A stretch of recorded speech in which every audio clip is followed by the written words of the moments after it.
D'une manière générale, la période prénatale a été largement ignorée ou sous-estimée, alors que c'est sans doute la plus importante dans le développement humain. Il est d'ailleurs intéressant de constater que pour la plupart d'entre nous, nous ne prenons même pas en compte notre développement prénatal, puisque nous considérons que nous avons 1 an d'âge après 1 an de développement postnatal.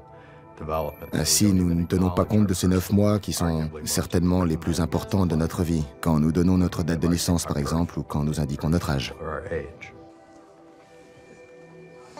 Longtemps, nous avons considéré le fœtus comme un organisme indifférent, sourd à son propre monde et au nôtre, qui se serait contenté d'attendre passivement la naissance. Puis la recherche a démontré qu'au 7e mois de la grossesse, les 5 sens deviennent fonctionnels. Tous les sens du fœtus fonctionnent avant la naissance. La mémoire fonctionne. L'apprentissage fonctionne. Je ne pense pas qu'il y ait beaucoup de différence pour le bébé entre les dernières semaines de la grossesse et celles qui suivent la naissance. Nous l'avons constaté, notamment à travers l'observation des prématurés. Donc, vers la fin de la grossesse, les sens du fœtus sont fonctionnels. Il goûte et il sent ce que la mère mange. Il entend ce qu'elle dit et les sons qui l'entourent. Si elle joue de la harpe, par exemple.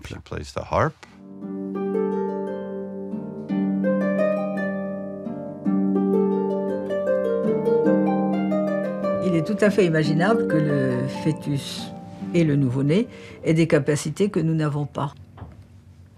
Très souvent, quand il manque un sens, par exemple, les enfants aveugles sont beaucoup plus performants au point de vue acoustique, au point de vue toucher. Et un sens répare l'autre. Et comme le fœtus et le nouveau-né ont des capacités sensorielles qui sont quand même moins performantes que les nôtres, il est tout à fait imaginable qu'ils aient ajouté aux perceptions que nous connaissons des perceptions plus fines ou autres même.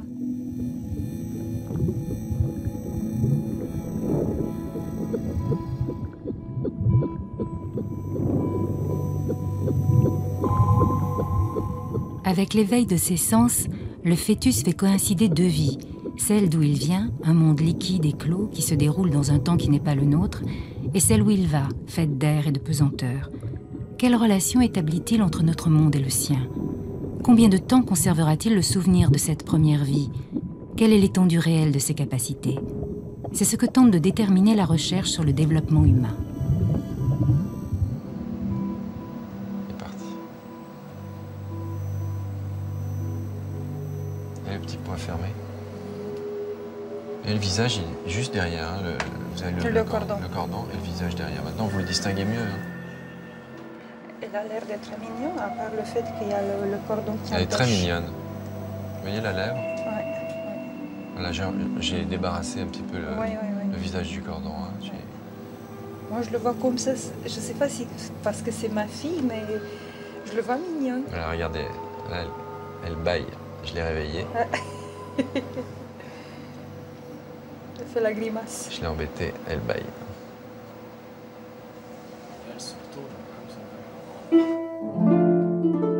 C'est par le son que les premières recherches sur la vie prénatale ont débuté, avec l'idée qu'une communication pouvait s'établir entre le fœtus et nous. Ça paraissait tellement impensable que certains de mes collègues en chaire disaient à leurs élèves si vous lisez des choses, Madame Bussel, disant que le fœtus entend, vous n'en tenez aucun compte parce que c'est pas possible. Le système nerveux n'étant pas myélinisé, c'est-à-dire n'étant pas vraiment terminé au point de vue anatomique, ça ne peut pas marcher. Ça a été très difficile de faire passer l'idée que le fœtus entendait. Depuis une vingtaine d'années, les recherches menées par Caroline Granier de Fer visent à déterminer les capacités auditives du fœtus et les liens entre l'audition et le développement cérébral.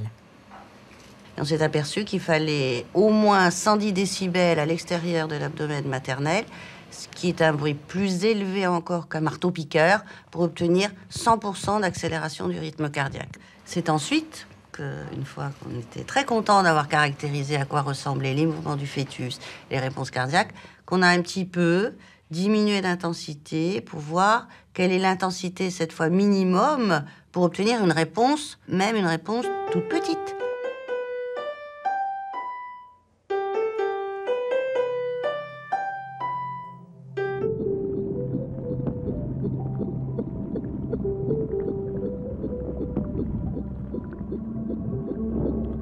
Le système auditif du fœtus devient fonctionnel au cours des 6 à 8 semaines précédant la naissance.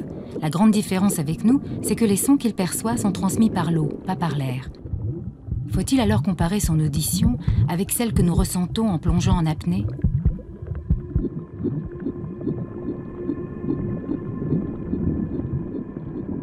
Le fœtus entend principalement tous les bruits qui proviennent de la mère, parce que ces bruits-là ne sont absolument pas atténués, qui sont transmis comme la voix maternelle par la colonne vertébrale, donc les os, les tissus. Bon. Donc, il doit entendre très très bien tous les gargouillis maternels, les bruits du placenta, les bruits cardiovasculaires et sa voix. Par contre, les bruits externes sont forcément légèrement étouffés, atténués, surtout s'ils sont dans ces fréquences moyennes. Donc, il est d'abord sensible à tous les bruits maternels, et je crois que c'est pour ça qu'après la naissance, c'est la voix de la mère qu'il reconnaît au mieux, et pas du tout la voix du père, par exemple. Parce que la voix du père, il l'entend mal. Comment savoir si le fœtus réagit aux signaux qu'on lui adresse ? Il semble que le seul élément interprétable de ces réactions soit son rythme cardiaque. Un rythme 2 fois plus élevé que le nôtre, comme s'il vivait une double vie. Mais si vous voulez, je vais vous montrer les états. Là, vous avez sommeil calme. Le rythme cardiaque est très faiblement variable. Là, vous avez un tracé de sommeil actif. Donc nous, comme on cherche des toutes petites variations du rythme cardiaque, forcément, l'idéal, c'est de travailler en sommeil calme. Pendant son sommeil, ses sens, eux, restent constamment en éveil. C'est de l'intérieur de son sommeil qu'il perçoit notre monde et approfondit la connaissance du sien. Pour nous, il y a essentiellement dormir ou être réveillé. Le temps de l'enfant dans le ventre de sa mère, son rythme de vie n'est pas le même que le nôtre. Nous, dès que nous sommes nés, nous sommes cadrés. Cadrés dans le temps, cadrés dans l'espace. Le fœtus, il est dans un milieu où il n'y a pas de point de reconnaissance dans cette homogénéité qui lui permette de situer quoi que ce soit, donc il n'y a pas d'espace, et il est situé dans quelque chose qui ne permet pas de dire il y a une différence de temps entre ce matin ou cet après-midi, ou cette seconde ou la seconde suivante. Le mot qui se rapprocherait le mieux, ça serait le mot éternité.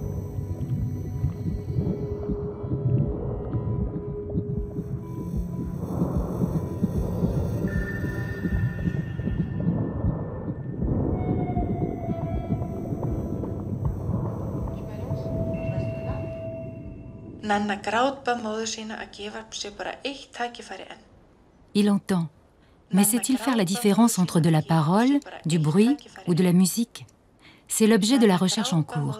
On lui fait entendre une phrase en islandais, pour être sûr qu'il n'a jamais entendu cette langue, puis un bruit, mais qui contient les mêmes fréquences sonores que la phrase.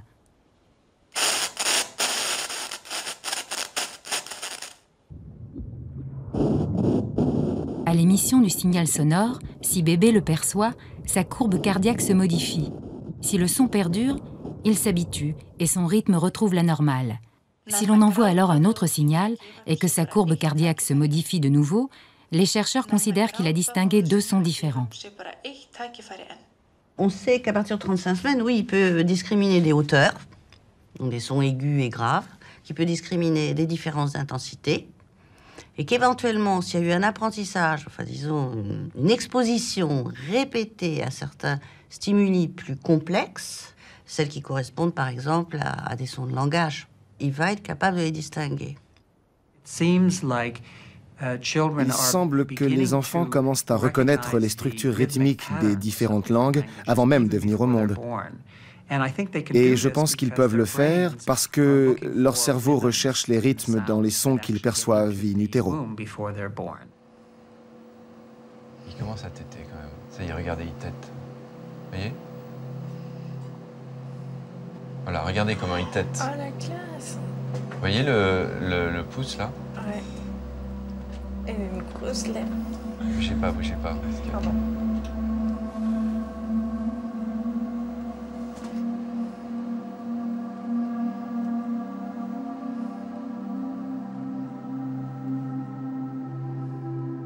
Juste avant l'échographie, maman a bu un sirop très sucré. Cette stimulation provoque déjà un comportement spécifique de la part de bébé. Son système gustatif devient fonctionnel dès le 6e mois de la grossesse.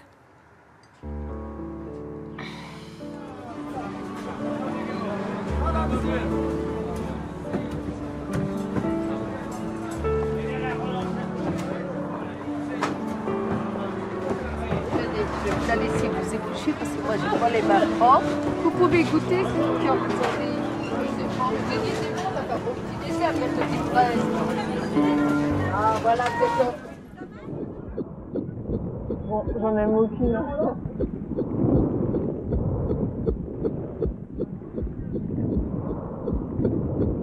L'environnement amniotique est réellement une espèce de soupe d'arômes, de saveurs, qui change au cours du temps, qui change dans la journée, qui change d'un repas à l'autre. C'est un milieu très dynamique. En même temps, le fœtus a un système qui lui permet de détecter ces changements. Il réagit à des substances qui arrivent dans le milieu amniotique et il les mémorise. Et de telle sorte qu'il les mémorise de façon suffisamment stable pour qu'elle puisse influencer le comportement de l'enfant après la naissance. Vous avez des oignons nouveaux? Des oignons nouveaux? Oui. Une betterave, s'il vous plaît. Une betterave. Elles sont bonnes, les tomates? Pour la salade? Ouais. Pour la salade, celle-là. D'accord. Il n'y a pas de problème. C'est garanti, ça. Dans la situation fœtale, on ne peut pas dissocier ce qui arrive au récepteur du goût, de la gustation, de la bouche en tant que telle, et au récepteur du nez, de l'olfaction. Et cette dissociation, finalement, elle est faite après la naissance, lorsqu'on expose des nouveau-nés uniquement à l'odeur. Et ils répondent à l'odeur, ce qui montre en retour que le système olfactif, dont on pourrait s'attendre qu'il n'est fonctionnel que dans l'air, dans nos conditions, eh bien, il est bien fonctionnel dans le milieu intra-utérin, dans le milieu liquide.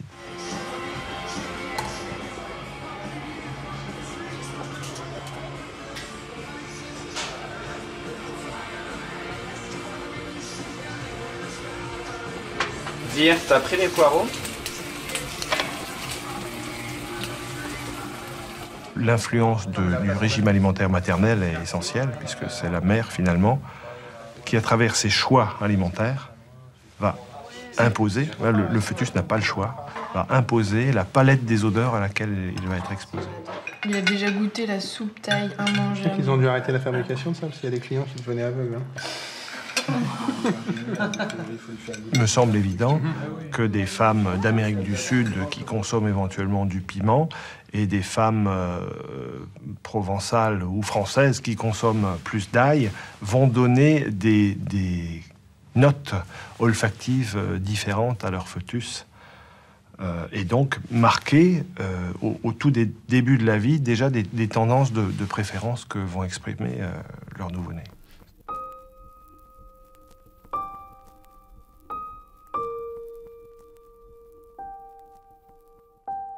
Vers 7 mois, quand il dispose encore d'un espace assez vaste dans l'utérus, bébé s'équilibre, se tourne, lève la tête.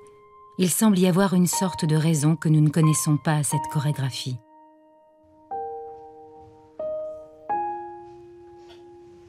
Il y a un truc que j'ai remarqué seulement, mais je sais pas si c'est vrai ou pas. Mais il y a des moments où il bouge énormément.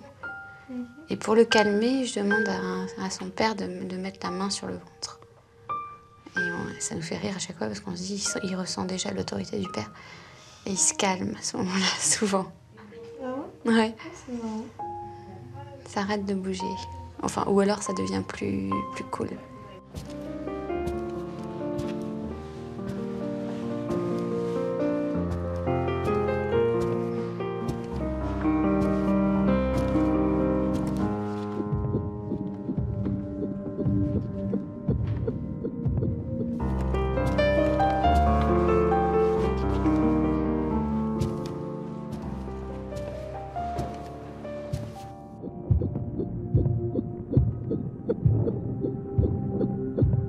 Comment bébé ressent-il les déplacements du corps dont il dépend?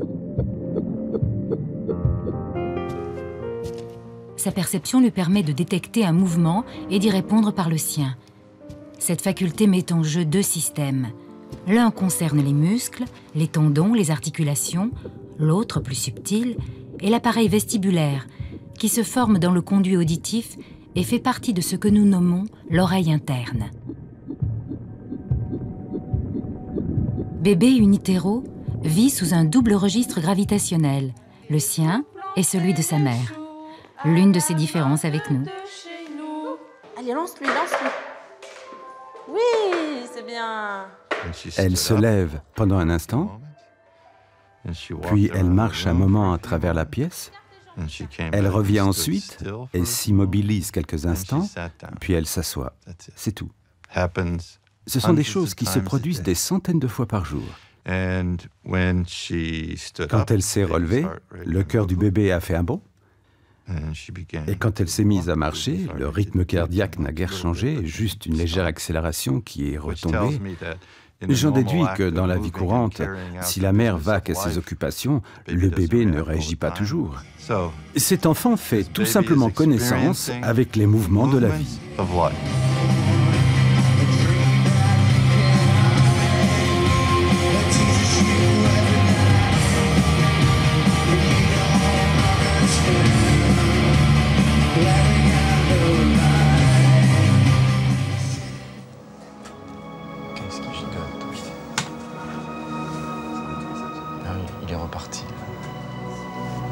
À chaque fois.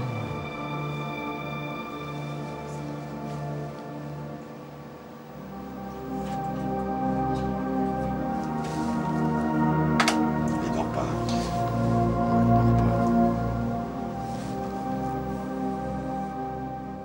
Très intense comme moment, mais un peu déstabilisant. C'est très bizarre. Et puis c'est vraiment comme une intrusion dans une autre vie, dans une vie un peu parallèle, quoi. Un truc comme si les deux mondes ne devaient pas se rejoindre et que tout d'un coup, oh, on y est et on n'est pas vraiment préparé à ça.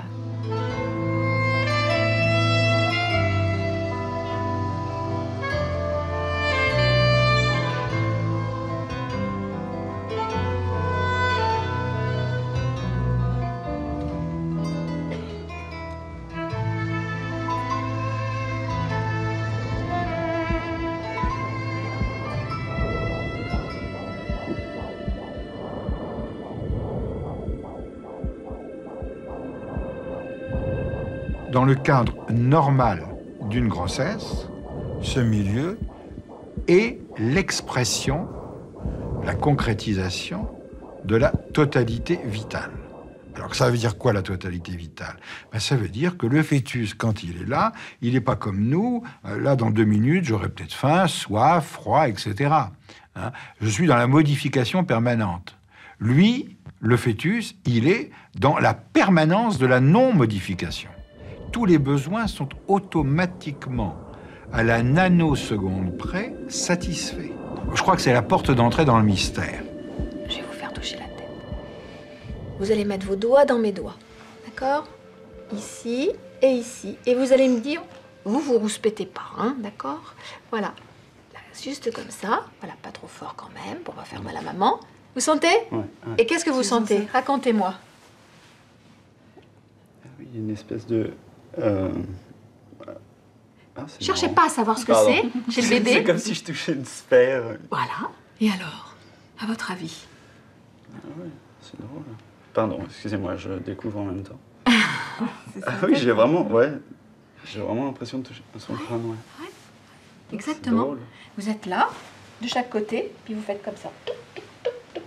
Alors, quand vous voulez un petit peu communiquer, vous essayez de mettre plutôt vos mains là où vous sentez un peu les mouvements, et puis vous faites des petits tapés, peau contre peau. Hein, puis ça, vous avez déjà bien fait. Hein. Et puis en général, vous sentez bien le bébé qui s'approche, qui se vautre un petit peu vers vos mains. Hein. Faut pas hésiter, hein. Faut pas hésiter. T'oses pas trop. Faut pas hésiter. Ouais. Il est dans quoi, votre bébé? Pardon? Dans quoi il est? Il est dans de l'eau. Bah oui. L'eau, c'est comment? Incompressible.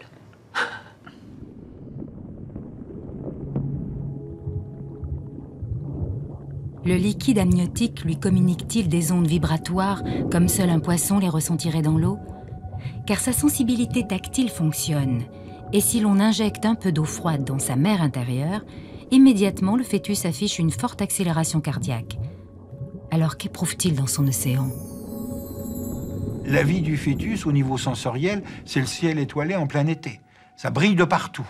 Ça étincelle de partout. Et ça étincelle la même densité de cohérence vitale, n'est-ce pas? Mais vous pouvez quand même pousser un petit peu et m'opposer et me dire mais les yeux, ils peuvent rien voir. Il n'y a rien à voir pour les yeux. Oui, il n'y a rien à voir devant. Mais toutes ces sensations dans lesquelles son corps est baigné et qui imprègnent ce corps mettent en éveil toutes les capacités sensorielles. Et donc, il y a là une véritable dynamo sensorielle qui est complètement en éveil tout le temps, même s'il y a des stades de sommeil, ça continue à fonctionner, et ça converge à l'arrière de la faculté visuelle, c'est-à-dire que l'œil, au lieu de voir devant, voit par ce qu'il ressent à partir de l'ensemble du corps. Et j'aboutis là à une notion qui est extrêmement importante, c'est que le mode de vue, de vision du fœtus in utero, c'est la vision intérieure.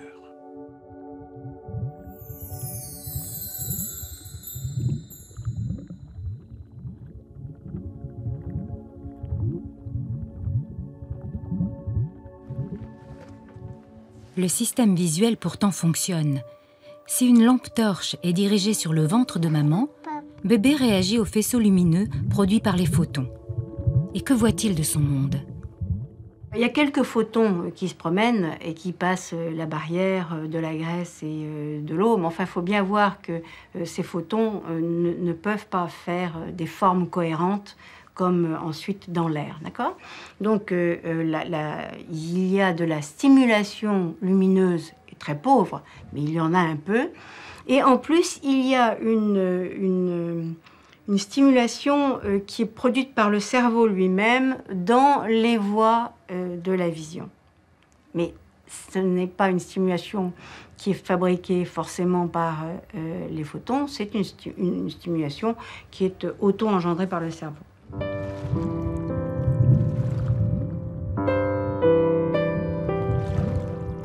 Alors que maman flotte comme lui dans un univers liquide, que ressent bébé? Dans tous les cas, maman est ce lien qui transmet les stimulations au fœtus d'un monde à l'autre. Elle ressent, perçoit, et lui reçoit, mais transforme, se développe et construit son expérience particulière et unique. Dans le cas d'Héloïse, qui est musicienne, son fœtus est soumis à des expériences sonores distinctives et quotidiennes. Je me souviens que son bébé était en état de grande agitation. Il avait un rythme cardiaque rapide, irrégulier, ce qui est normal. Cela indiquait juste que le bébé était très actif. Et quand elle a commencé à jouer ce morceau,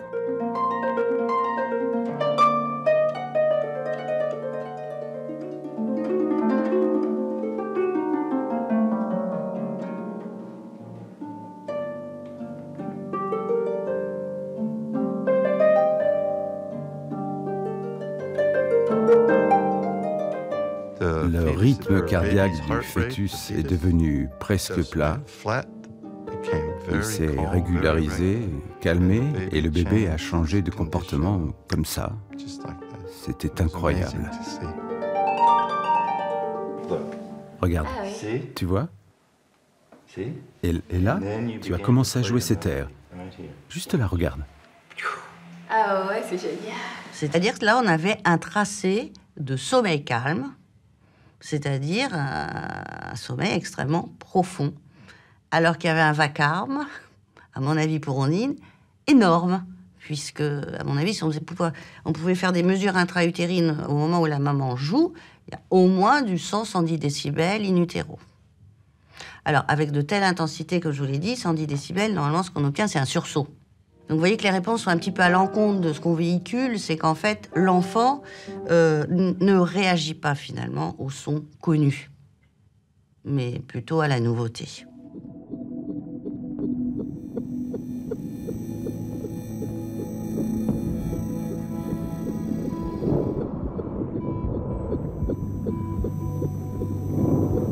Le volume du son qu'il perçoit lui importe donc moins que l'habitude qu'il en a. Et s'il y a habitude, c'est qu'il y a mémoire. Le fœtus en fin de gestation serait capable de mémoriser des stimuli et donc d'accéder déjà à une forme d'apprentissage. Ces questions fondamentales de la mémoire et de l'apprentissage trouvent un écho particulier aux États-Unis, où une voie importante a été ouverte grâce à la recherche animale. La recherche animale, souvent sous-estimée, nous permet de formuler de façon plus pertinente et appropriée les questions que nous nous posons en matière de développement humain.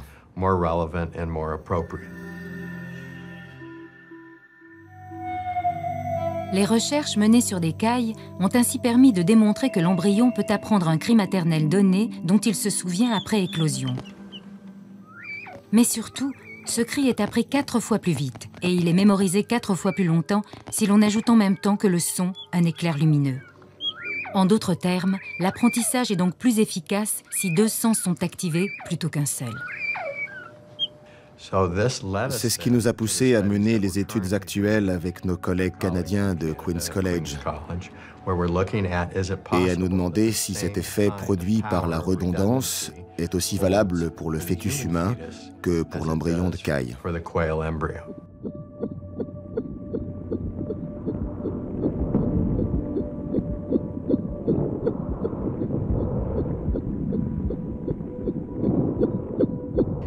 Est-ce que les fœtus apprennent mieux ou plus vite si on leur livre la même information sous 2 modalités différentes plutôt qu'une? Nous leur apportons donc l'information via le système auditif, c'est-à-dire qu'ils entendent la musique, mais aussi par le système vestibulaire puisque la mère se balance. Nous avons donc 3 groupes de femmes enceintes. Dans le premier groupe, le fœtus entend la musique et la mère se balance au son de cette musique. Le bébé reçoit donc une stimulation tant auditive que vestibulaire. Dans le deuxième groupe, la mère se balance, mais comme elle a des écouteurs, le fœtus n'entend pas la musique. Et dans le troisième groupe, la mère est tranquillement assise et le fœtus entend juste la musique diffusée autour de lui. Notre étude se déroule donc en 3 temps. Dans un premier temps, nous faisons venir la mère au laboratoire et nous mesurons le rythme cardiaque du fœtus et ses mouvements corporels pendant qu'il écoute cette musique. C'est la première fois qu'il l'entend. Après cela, nous remettons à la mère un CD de cette musique et nous lui donnons des instructions sur ce qu'elle doit faire à la maison. On l'affecte dans un des 3 groupes au hasard.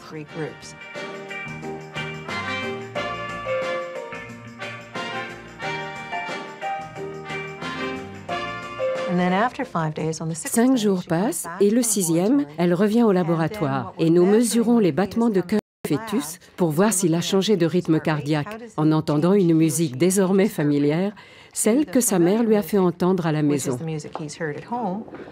Puis, nous lui passons une nouvelle musique. Bien qu'elles en soient à leur prémisse, ces recherches tentent à prouver que le fœtus, dont on croyait encore il y a une trentaine d'années qu'il n'entendait pas, serait aujourd'hui capable d'apprendre, et d'apprendre mieux si l'on active 2 sens plutôt qu'un. Si ces résultats ne sont pas encore connus, la recherche a provoqué des effets aux États-Unis, comme déjà certaines universités prénatales le suggèrent, avec l'idée simple que si le fœtus peut retenir des stimuli, il convient déjà de l'éduquer, pour prendre un peu d'avance, ou pour que nos futurs enfants soient demain des génies. Allez, papa veut jouer maintenant. Et voilà. Ça, c'était un coup de pied. Ça, c'est son pied, ça. Attends, reviens par ici. Ouais, je sens quelque chose, là. Ça y est.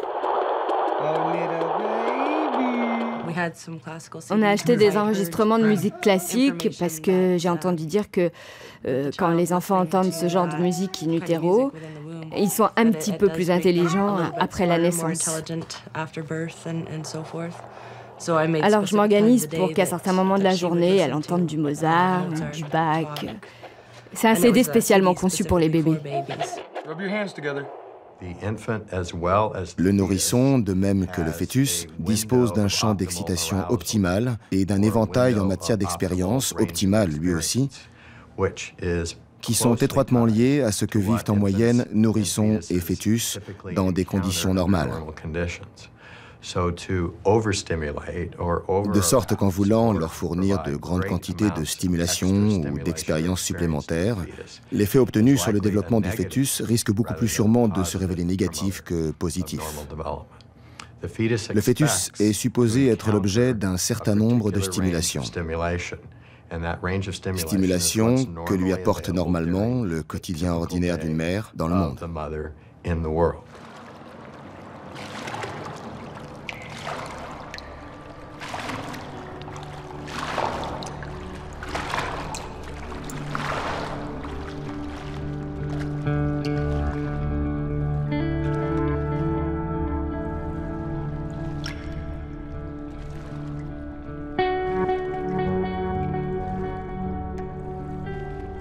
Quand je demandais aux mères, est-ce que vous pensez que votre bébé réagit à vos émotions, à ce que vous ressentez, à vos peurs, à vos angoisses? Ah oui, oui, d'ailleurs, ça me trouble beaucoup parce que j'ai eu une grosse contrariété, une grosse angoisse, une grosse tristesse. Et je me demande toujours, j'ai senti qu'il ressentait comme moi, et je me demande si ça l'affecte ou si j'ai, en quelque sorte, entravé son développement par ce qui m'est arrivé à moi. Et je me suis dit, mais oui, mais alors comment est-ce que ça passe? Par où ça passe? Si s'est passé quelque chose d'important pendant cette grossesse, que vous ayez eu une grande peine, une grande joie, une contrariété, une dispute, une perte... Il y a eu quelque chose ce matin, est-ce que ça fait pas trop proche? Non, au contraire. Le seul critère d'importance, c'est le vôtre. Ouais. Hein? Si c'est important pour vous, c'est important pour lui, c'est important... C'est important dans votre relation. Parce qu'on peut penser qu'effectivement, en dehors du cordon ombilical que tout le monde connaît, physiologique, il y a un lien entre la mère et le fœtus que nous n'avons pas encore ni découvert, ni déterminé, ni expliqué, mais auquel il faut penser. Donc vous lui raconterez l'événement en question, et puis vous lui parlez de votre grossesse, comment vous vous sentez, comment ça s'est passé, parce qu'il ne faut pas oublier que c'est votre grossesse, mais sa gestation.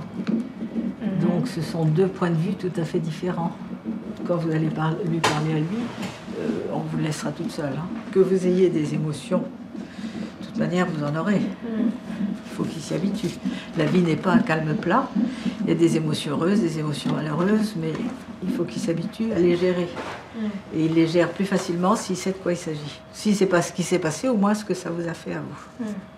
D'accord ? Je me suis demandé, et c'est une des choses que nous faisons avec Thierry Wolff, de savoir si le fœtus et le nouveau-né, mais surtout le fœtus, reconnaissait qu'on s'adressait à lui, réagissait différemment quand la mère s'adressait à lui ou parlait à quelqu'un d'autre. C'est pourquoi nous avons fait une expérience en demandant aux mères soit de nous parler à nous, de leur bébé, soit de parler directement au bébé en étant aussi émotionnel et aussi dans le vrai de leur relation que possible.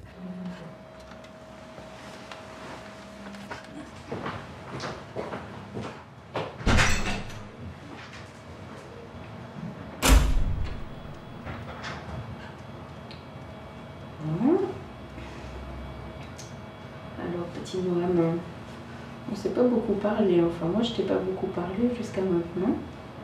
On va en profiter aujourd'hui pour le faire. Je sais pas trop à quoi tu ressembles, alors c'est un petit peu difficile de parler à haute voix, mais bon. Voilà, peut-être que tu as dû ressentir un petit peu les émotions de maman ce matin. Et je me suis dit qu'il fallait que je te parle un peu. J'avais quelque chose à te dire. Je ne sais pas si tu sens que je suis inquiète. C'est pas dû à toi. C'est parce qu'avant de t'avoir dans mon ventre, il y en avait un autre. Il y avait un autre bébé dans mon ventre. Et ça s'est mal passé. Le bébé était malade et le bébé n'a pas pu grandir. Alors je me suis fait beaucoup de soucis. Mais c'est pas dû à toi. Ton papa et moi, on est très contents que tu viennes et on va faire en sorte que ça se passe bien.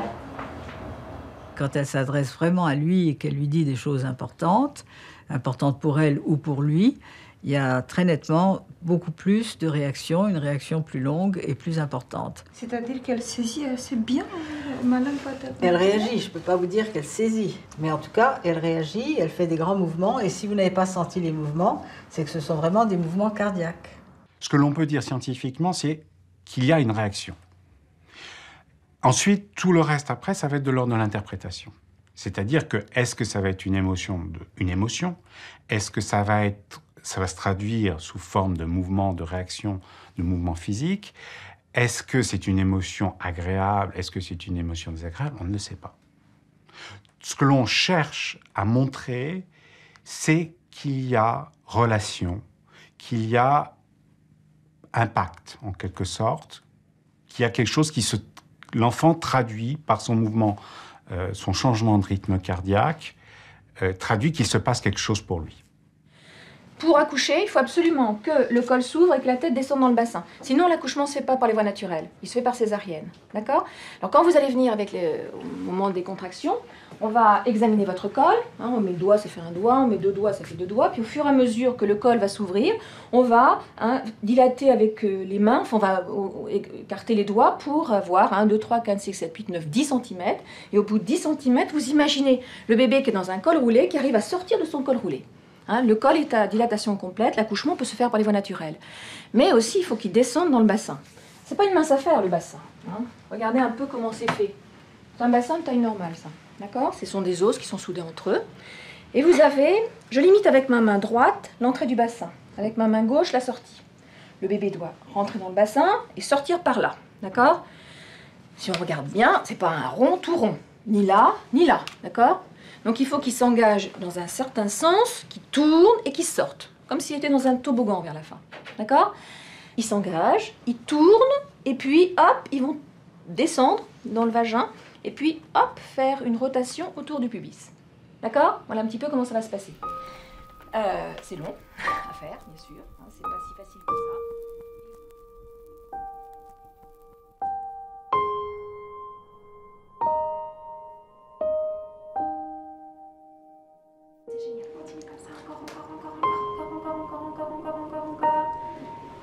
Excellent, c'est super. C'est super. Ils descendent tous. C'est génial. Encore une fois, ta force. Allez, vas-y. Allez, vas-y, maintiens encore.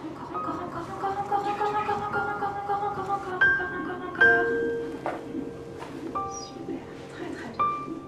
Très très bien.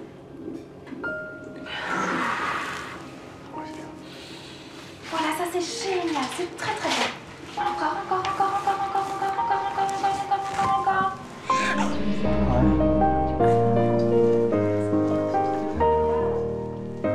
Aucun mammifère ne va lever les yeux à la naissance, dans la minute qui suit, avec cette intensité.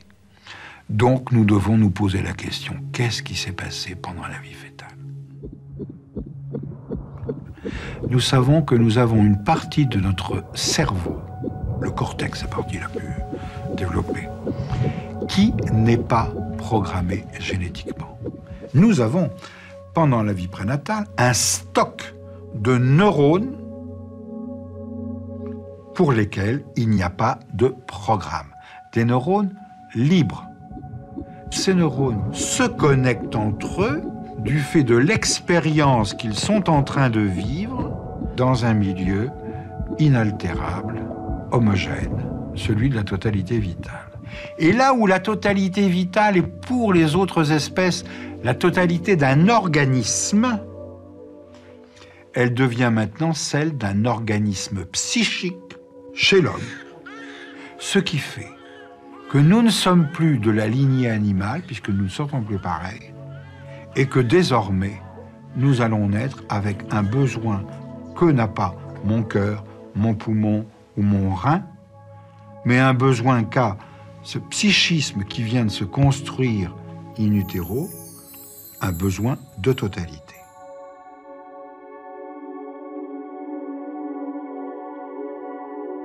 Mais si la maman reçoit ce regard, et si le père également reçoit ce regard, ils sont touchés à un noyau d'eux-mêmes tel qu'ils sont parentalisés.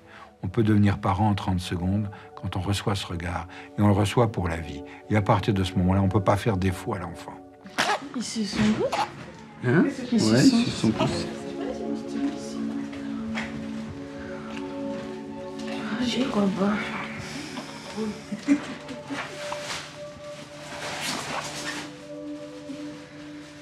Ah, c'est cool une fois que t'es sorti.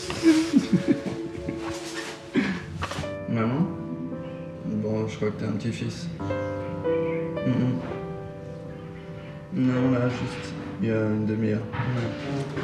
On est arrivé vers 8h30 et puis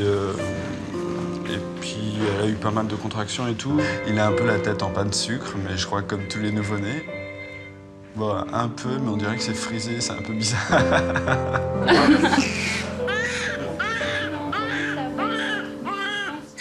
L'être humain est le seul mammifère à crier ainsi à la naissance. Pleure-t-il parce qu'il vient d'être arraché à sa première vie?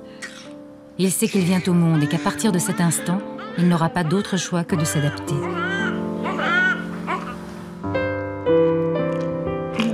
Ça y est.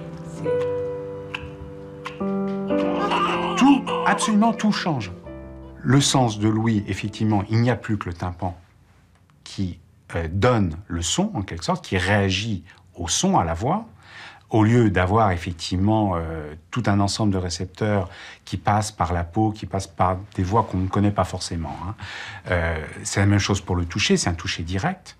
C'est la même chose pour l'odorat, pour la vue, pour tout. C'est la même chose pour la pesanteur. Le sentiment de poids, la sensation de poids change complètement. Ce qui fait que l'enfant peut avoir l'impression de perdre ses capacités motrices, puisqu'il pouvait se mouvoir de façon extrêmement libre au sein du liquide amniotique.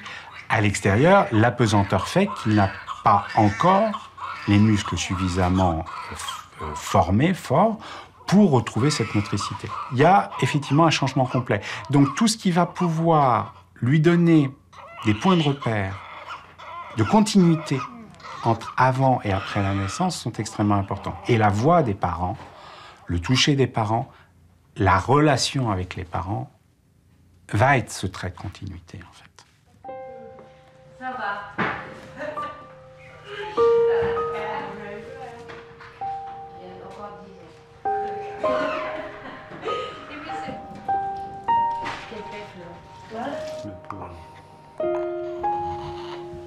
Il est beau, moi, je trouve.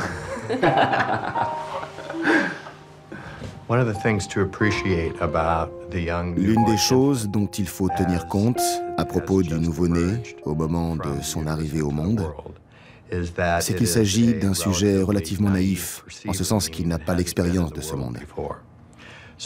Et nous aimerions bien comprendre de manière plus profonde et plus complète sa façon d'organiser son attention, son processus de perception, le fonctionnement de sa mémoire. Sans doute pour avoir le meilleur indice possible quant à la manière dont les très jeunes enfants organisent leur attention sélective, faut-il se demander ce qui peut bien leur être familier en ce monde, compte tenu du fait qu'ils n'y ont encore jamais mis les pieds.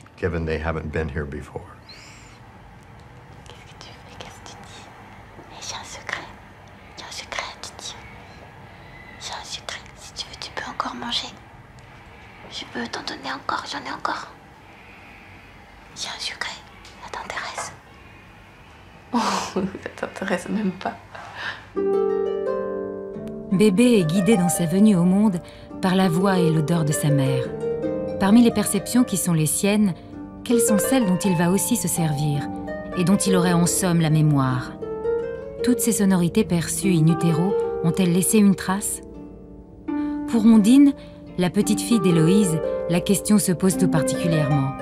Comment va-t-elle maintenant réagir à l'écoute de la musique interprétée par sa mère? C'est l'expérience que mène Caroline Granier de Fer et son équipe de Port-Royal en observant les variations de son rythme cardiaque. Si elle est concluante, Cela démontrera qu'Ondine se souvient de la musique entendue in utero, qu'elle en a la mémoire.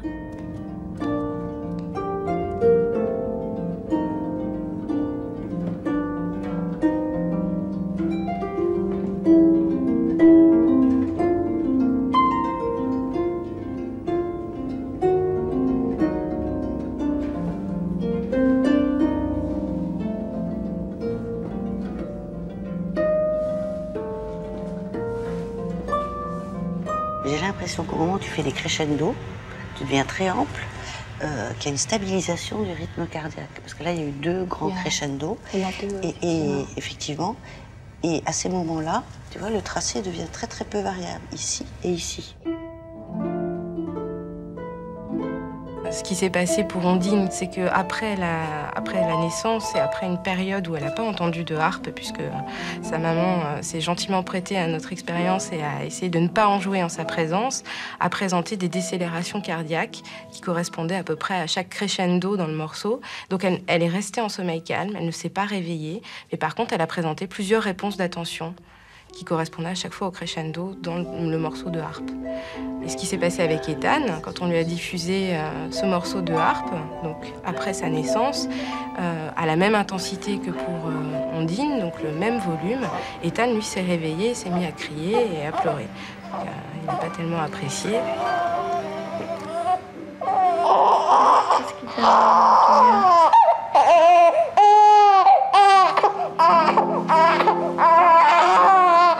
Alors, le morceau de harpe, ça le réveille et ça le fait pleurer, alors que le morceau de rock qu'il a entendu pendant toute la grossesse, eh ben, ça provoque juste une décélération cardiaque et il ne se réveille pas, il reste en sommeil calme.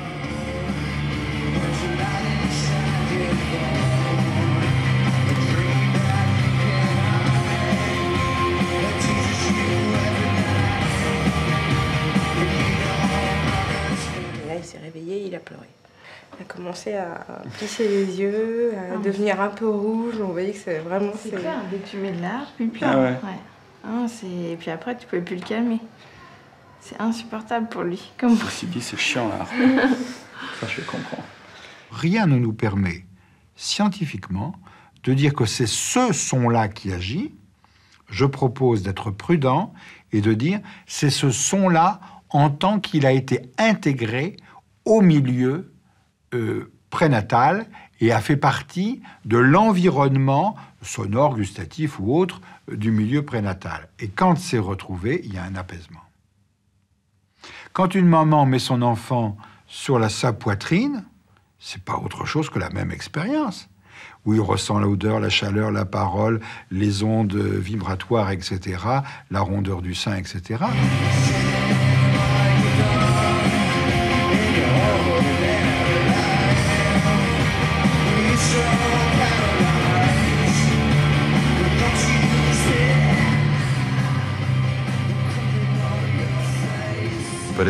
La nature de ce qui se produit ne compte pas tellement.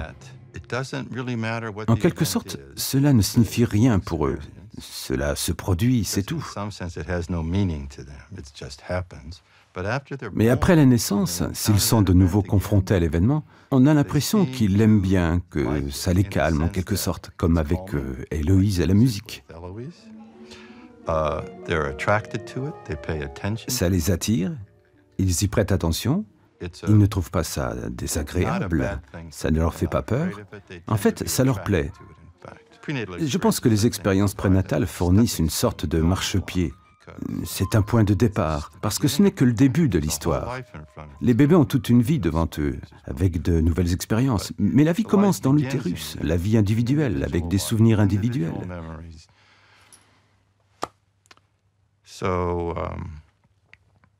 Rien ne se perd, ce n'est qu'un début.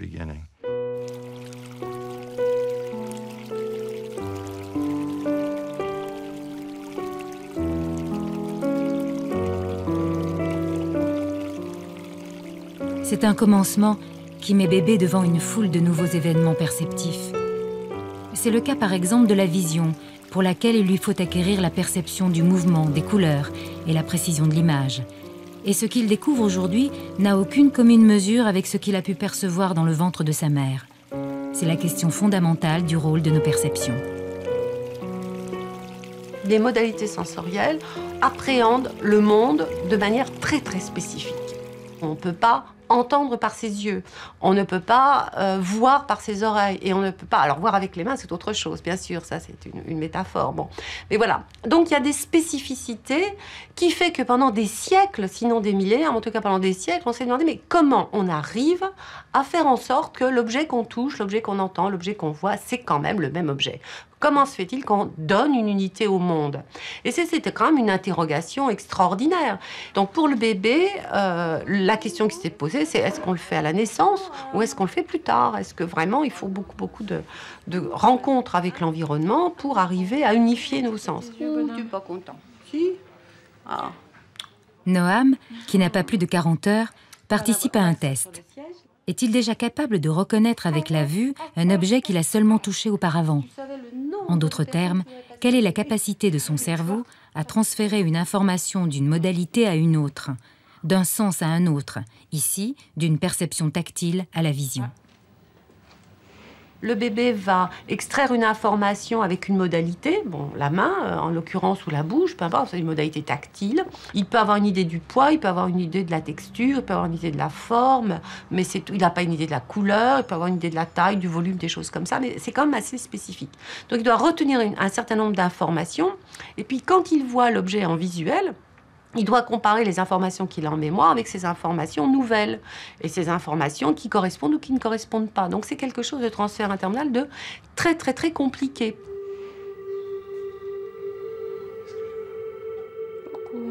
Après avoir été habitué au contact d'un petit objet cylindrique dans sa main, on lui présente sous les yeux le même objet et un autre différent.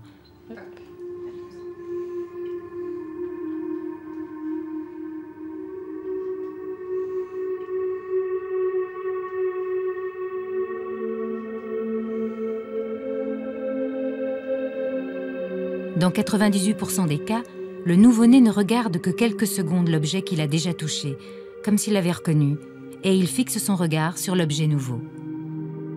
Cette disposition extraordinaire qu'a le cortex cérébral à apprendre et à s'orienter vers ce qui est nouveau. Lorsque vous remontrez plusieurs fois de suite à un nourrisson, et ceci dès la naissance, lorsque vous lui remontrez plusieurs fois de suite le même stimulus, il finit par s'habituer et cesse de s'intéresser ou de regarder ou d'écouter s'il s'agit d'un événement sonore. Et lorsqu'ensuite vous remontrez ce même stimulus habitué et un stimulus nouveau, alors automatiquement le cerveau va orienter son attention vers le nouveau. D'une part, c'est un mécanisme de base que vous allez retrouver dans tout le règne animal, mais qui est absolument fondamental. C'est le jeu entre l'apprentissage et la possibilité de s'orienter vers des choses nouvelles. Nous découvrons ainsi le monde avec cette formidable capacité d'étonnement et d'adaptation. Nous découvrons, retenons ou oublions au gré de ces expériences sensorielles qui font progressivement ce que nous sommes.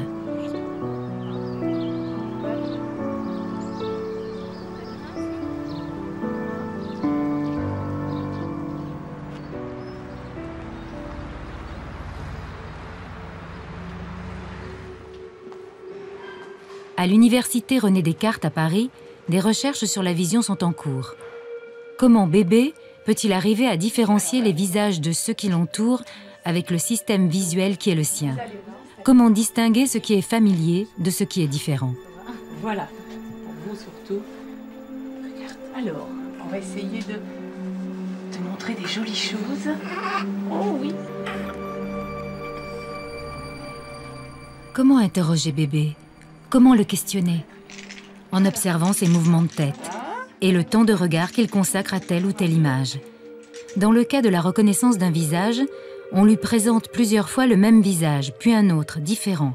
S'il focalise son attention sur le dernier, on considère qu'il a su distinguer deux visages. Dès la naissance, il y a un système qui va l'amener à regarder plutôt des visages qu'autre chose. Évidemment, à énergie lumineuse égale, hein.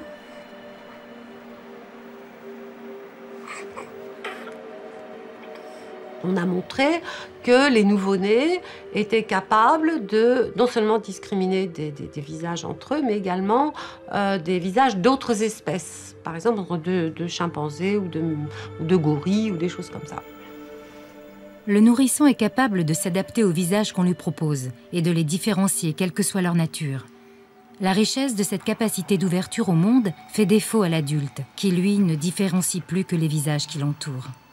Et vous savez comme moi que c'est toujours ce qu'on dit, ce que disent par exemple les populations noires. Ils disent les blancs c'est tous pareil, on ne fait pas la différence. Nous disons les noirs sont tous pareils, on ne fait pas la différence. La même chose pour les asiatiques, etc.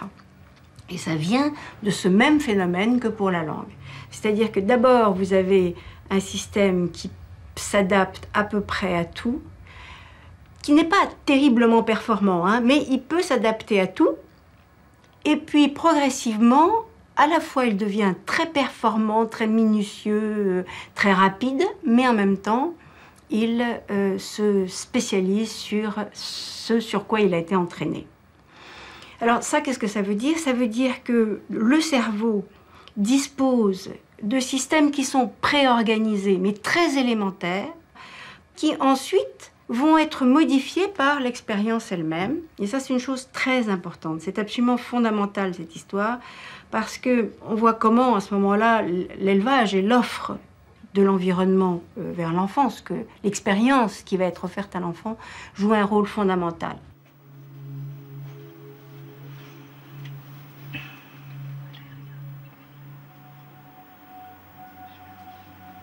Il ne faut pas croire qu'au-delà de 2 ans ou 3 ans, c'est terminé, on ne peut plus changer. Et nous avons fait une expérience qui a consisté à regarder chez des enfants coréens qui ont été adoptés à partir de 5 ans. Entre 5 ans et 9 ans, ils sont arrivés en Europe. Et on a constaté que, bien qu'arrivés très tard, ces enfants avaient le système local de reconnaissance des visages et étaient très mauvais pour reconnaître les visages asiatiques. Ils avaient complètement perdu leur expérience des 5 premières années de vie. Cette expérience avait été écrasée et complètement modifiée. Tout ceci pour dire que, oui, dans la petite enfance se forgent des tas de systèmes de traitement, des habitudes, et ça peut être des habitudes morales, ça peut être des habitudes intellectuelles, ça peut être des habitudes motrices, mais néanmoins, il y a une plasticité, on peut en changer.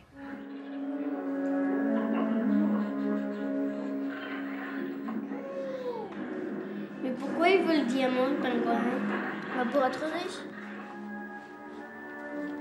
C'est le diamant.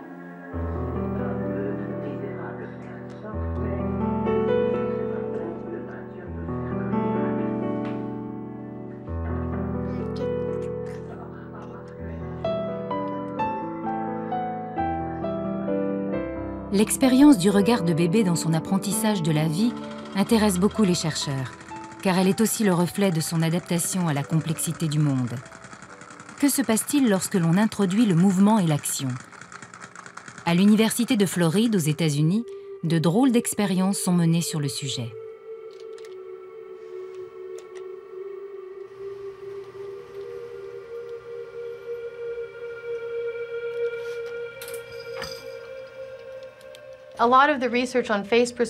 Beaucoup de recherches sur la distinction des visages n'utilisent que des images fixes.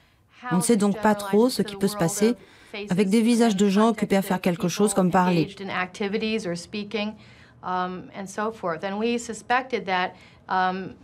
On soupçonnait que les bébés devaient certainement aborder différemment les informations selon s'il s'agissait d'images fixes ou dynamiques. On a donc passé au tout petit des films montrant des adultes occupés à des activités de la vie courante.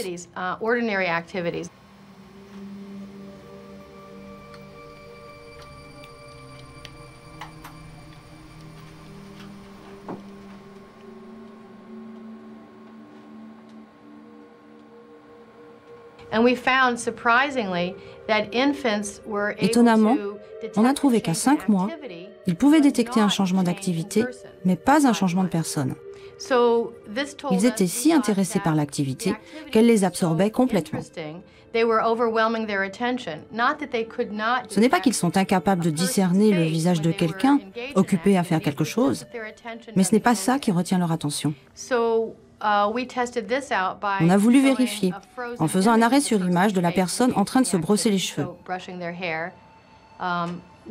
Et dans ce cas, les bébés font effectivement la différence entre les visages.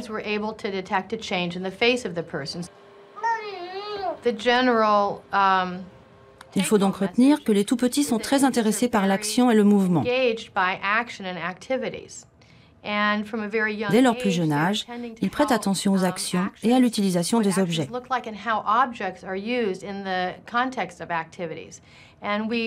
Du coup, on s'est demandé s'ils pouvaient distinguer l'utilisation correcte ou incorrecte d'un objet qu'ils connaissaient.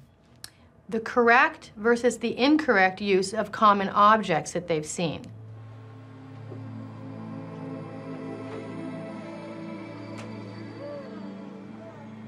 Ils regardent beaucoup cette image parce qu'elle les étonne.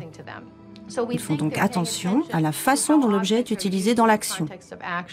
On a prouvé que même à 3 mois et demi, le bébé en était capable si on l'habituait au préalable à l'emploi correct de l'objet. Toutes les espèces n'imitent pas, mais les humains ont l'air d'imiter beaucoup, et cette imitation, on peut discuter sur sa nature, mais elle commence dès la naissance. Il y a un système de réponse par imitation, et on a découvert il n'y a pas très longtemps des neurones qui, en fait, sont activés aussi bien quand on voit quelqu'un faire un geste que quand on le fait soi-même. C'est-à-dire que quelque part dans le cerveau, la vision, la perception d'un geste et le fait de le faire soi-même, c'est réalisé dans 2 endroits différents, mais ça va converger sur un nouveau réseau qui, lui, dit c'est la même chose. Et ça aussi, c'est un phénomène fondamental, une organisation fondamentale qui permet de reconnaître chez les autres ce qu'ils font de pareil, de différent, etc.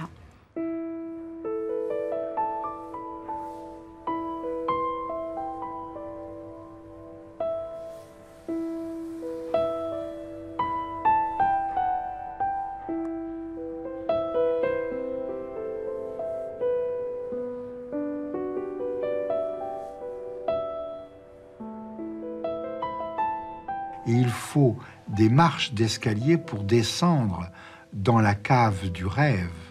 Et ces marches d'escalier, c'est le baiser de la maman, c'est la petite histoire, c'est le petit morceau de sucre donné avant de dormir, justement pour réintroduire la totalité à laquelle je vais revenir. Sur le fond, le point d'aboutissement du sommeil, c'est la même chose. Mais le chemin n'est pas le même, il est direct et immédiat tant que je suis in utero, mais une fois que j'ai fait d'autres expériences, il faut que je franchisse des stades et que je sois un peu aidé par certaines choses qui vont redonner le coup de pouce qui permet d'aller jusqu'au fond de nous-mêmes.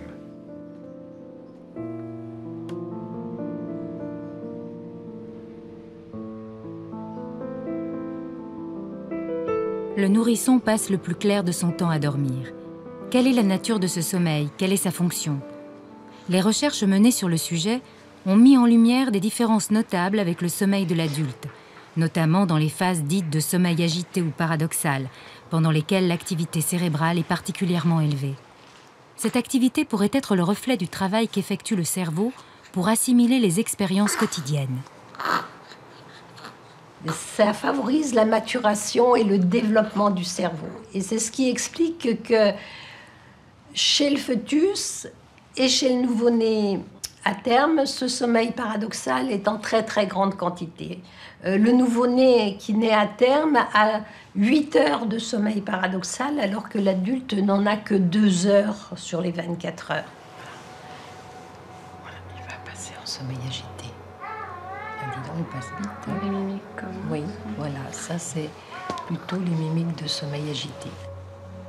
C'est durant ces grandes phases de sommeil agité qu'on peut découvrir sur le visage du nourrisson les émotions fondamentales qui nous sont communes.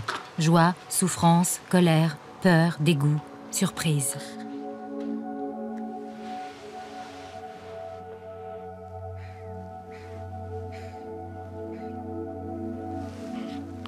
Le nouveau-né, alors qu'il dort, alors qu'il est coupé un petit peu de l'environnement, répète un petit peu ces mimiques d'espèce, ces mimiques fondamentales qui plus tard lui permettront de communiquer. Et ces mimiques, elles surviennent uniquement au cours du sommeil agité. On les avait étudiées et par exemple, dans 100 minutes de sommeil agité, le nouveau-né sourit à peu près 32 fois. Et ce sourire, il est exactement le même que le futur sourire social. Il a la même durée, la même prédominance hémifaciale gauche, mais probablement, il n'y a pas de correspondance émotionnelle. Et on peut avoir un magnifique sourire au cours du sommeil, puis après une mimique de tristesse immédiatement accolée au magnifique sourire. Ces mimiques, on ne les voit plus chez l'adulte, on les voit plus chez le grand enfant, elles disparaissent du visage du nouveau-né, enfin du petit nourrisson, à partir de l'âge de 4 mois et demi, au moment où il est parfaitement capable d'utiliser toutes ces mimiques de façon volontaire, en échange avec son entourage.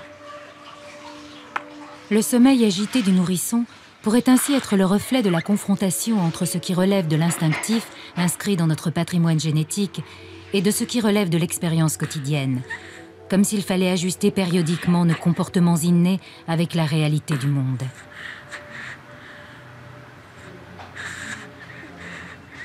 Coucou. Oh, qu'est-ce que t'as? Qu'est-ce que t'as? Salut. T'es fascinée, hein? Pas essayer de te faire croire n'importe quoi non plus. Bien sûr que c'est spécial. Mais quelle est la part de l'inné dans le fonctionnement cérébral de bébé? Pendant des siècles, on n'a pu qu'imaginer le cerveau à l'intérieur de la boîte crânienne. Aujourd'hui, on peut le voir en action. Viens. Espèce de bébé, va.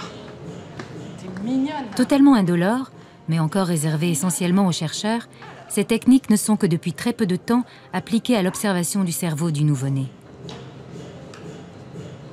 Si l'on met l'enfant dans une machine d'IRM et que l'on sait, par exemple, regarder son cerveau quand il fait un certain nombre de mouvements de la main ou quand il écoute de la parole, on peut, en regardant les modifications de l'afflux sanguin, savoir où ça se passe dans le cerveau, où sont les lieux de la commande de telle et telle fonction, écouter, voir, parler, entendre, bouger. L'expérience porte ici sur le langage. Depuis presque 50 ans, un grand débat scientifique a lieu pour savoir si le cerveau du tout-petit est un ensemble peu organisé où les réseaux vont s'installer progressivement avec l'expérience, ou est-ce que tout est déjà en quelque sorte préétabli dès la naissance. Les chercheurs font entendre une histoire à la petite Laureline qui a tout juste 12 semaines, afin de déterminer quelles zones de son cerveau vont être sollicitées par cette écoute. À vélo, Lucas ne craint plus le vent. À ski, il n'a plus froid aux yeux. En patin-roulette, Lucas se tient à ses lunettes. Et si maintenant il les porte sagement, il n'en aura plus besoin quand il sera vraiment grand. Voici les résultats en imagerie fonctionnelle des zones que l'on a trouvées activées pendant cette expérience, qui sont donc situées dans l'hémisphère gauche principalement. Ces images montrent que chez le tout petit bébé, qui n'a pas de langage, qui ne parle pas, qui n'a pas de vocabulaire, qui n'a pas de grammaire, les régions qui traitent le langage tel qu'il peut l'entendre, avec uniquement la mélodie de ce langage, ces régions-là sont les mêmes que chez l'adulte, beaucoup plus tard. C'était bien? Ça t'a plu? Merci d'être venue, mademoiselle. Et maman aussi. Les enfants sont dotés de la capacité neurologique du langage dès leur conception, dès la formation du fœtus. Mais c'est là une aptitude très générale, qui n'est pas spécifique au langage. De sorte qu'une bonne partie du langage doit effectivement faire l'objet d'un apprentissage. Cependant, cette aptitude innée au langage commence à un stade très précoce du développement. On a pu mettre en évidence qu'avant même la naissance, alors qu'ils sont encore à l'état de fœtus, les enfants commencent à établir les bases du langage. Et une fois qu'ils sont nés, Ils se règlent sur le langage qu'ils entendent autour d'eux. En d'autres termes, l'acquisition du langage ne commence pas après la naissance, elle commence avant. Mais ce n'est pas le langage qui est inné, c'est l'aptitude au langage qui l'est. Quand les parents sont ennemis, comme mes parents sont petits, ils sont les gars d'amis.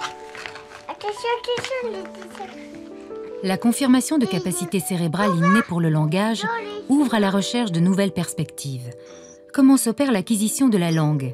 Quels en sont les mécanismes dès la naissance? Quelle partie du processus est apportée par le bébé? Quelle autre revient à son environnement? Grâce à des études menées sur des bébés grandissant en milieu bilingue, une partie de ces questions trouve des réponses. Il y a encore quelques années, beaucoup de chercheurs pensaient que quand des enfants sont exposés à 2 langues dès la naissance, ils traitaient ces 2 langues comme si elles n'en formaient qu'une seule. D'une certaine manière, ils confondraient les deux, traitant les mots des 2 langues comme s'ils faisaient partie de la même langue. Mais nous savons maintenant que cela ne se passe sûrement pas comme ça, et que dès la naissance, et probablement même avant, les enfants ont déjà commencé en quelque sorte à se rendre compte, de manière implicite, que ce sont 2 langues qu'ils sont en train d'apprendre.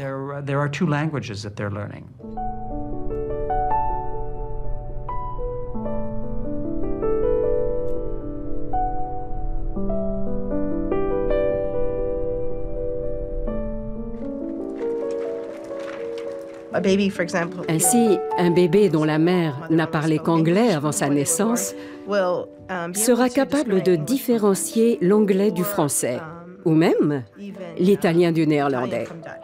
Et ce, parce que ces langues ont des structures rythmiques très différentes. C'est le genre de distinction que les nouveau-nés semblent à même de faire. Au fur et à mesure que les bébés sont plus exposés à leur langue maternelle, qu'ils l'écoutent, on s'aperçoit qu'ils se mettent à faire des différences plus subtiles. Ils commencent à différencier leur langue maternelle d'une autre langue de la même classe rythmique. Ainsi, l'anglais et le néerlandais sont des langues rythmiquement apparentées. Et vers 4 ou 5 mois, un bébé, grandissant dans un contexte anglophone, sera capable de différencier l'anglais du néerlandais.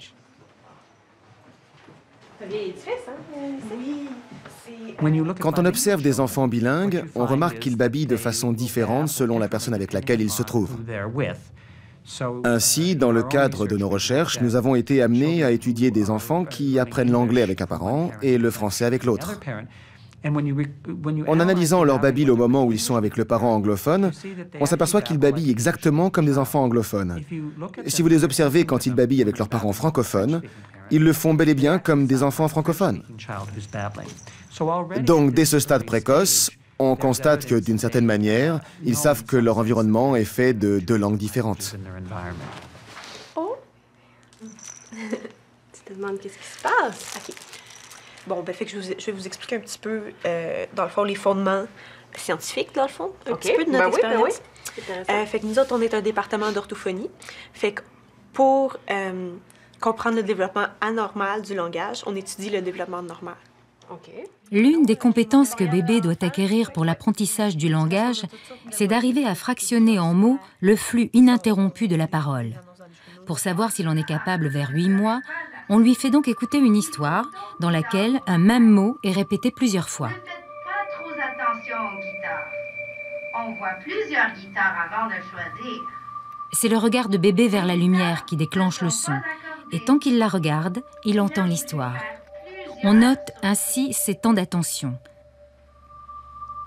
Une fois l'histoire terminée, on lui fait écouter le mot répété et un autre. Guitare, guitare, guitare, guitare, guitare, guitare. Il est nettement plus attentif aux mots déjà entendus, ce qui met en évidence sa capacité à isoler un terme à l'intérieur d'un discours. On a cru pendant longtemps que quand les bébés se mettaient à apprendre des mots, ils commençaient à apprendre un concept ou une signification et qu'ils y attachaient ensuite l'étiquette correspondante. Mais nous voyons maintenant que les tout-petits apprennent bien des choses à travers le son de leur langue, qu'ils isolent des formes de mots avant même de connaître le sens de ces mots.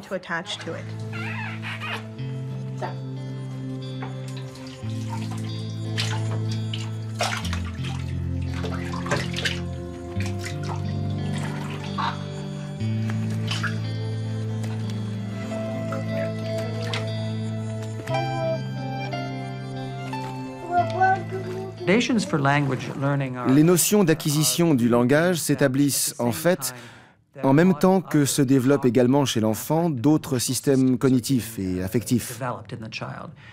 C'est-à-dire que pour l'enfant, il ne s'agit pas seulement d'un système de symboles ou de codes de communication. C'est un système qui est aussi très intimement lié à ses parents, à leurs émotions, à leur façon de s'exprimer.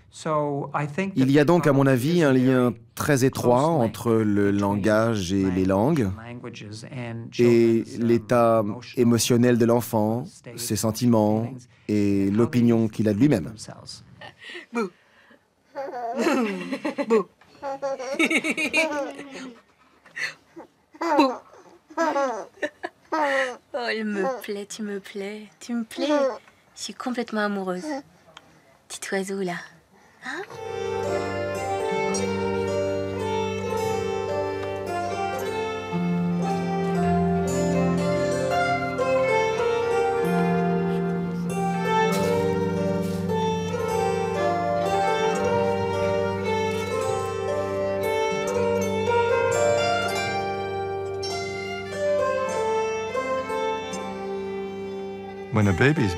Quand l'enfant naît, il possède tous ses neurones, ces cellules nerveuses individuelles qui composent le cerveau. Le bébé les a toutes, il n'en aura jamais plus. Mais elles ne sont pas reliées entre elles. La sagesse, l'intelligence, le caractère, tout cela provient de la façon dont les cellules sont reliées entre elles. Et cela se fait au fil du temps, tout au long des années d'adolescence. Et nous savons maintenant que cela peut même se produire bien au-delà de l'adolescence. Donc, non, le bébé n'est pas aussi intelligent qu'il le sera un jour. Au contraire, le bébé n'est au fond pas futé du tout. Il ne sait pas grand-chose, mais il est intelligent en ce sens qu'il a une colossale capacité d'apprentissage. Les bébés apprennent vite, ils saisissent très vite les informations, et les nouvelles informations qu'ils saisissent favorisent l'organisation de leur cerveau.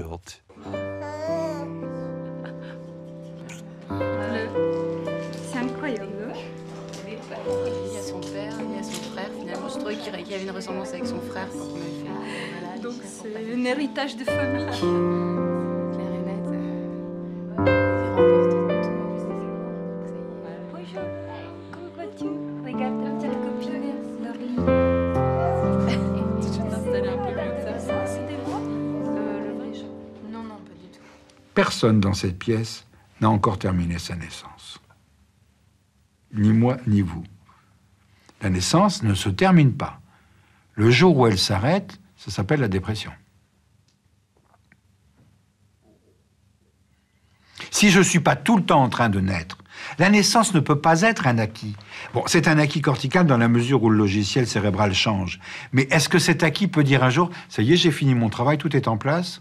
Non. Puisqu'en même temps, vous êtes toujours démoli. C'est pour ça que vous allez dormir, rêver, etc., pour reconstituer le truc. Hein ? Ça n'en finit pas. Nous sommes des naissants, des gens en train de naître, n'est-ce pas ? La naissance, c'est pas quelque chose qui s'achève à un moment donné.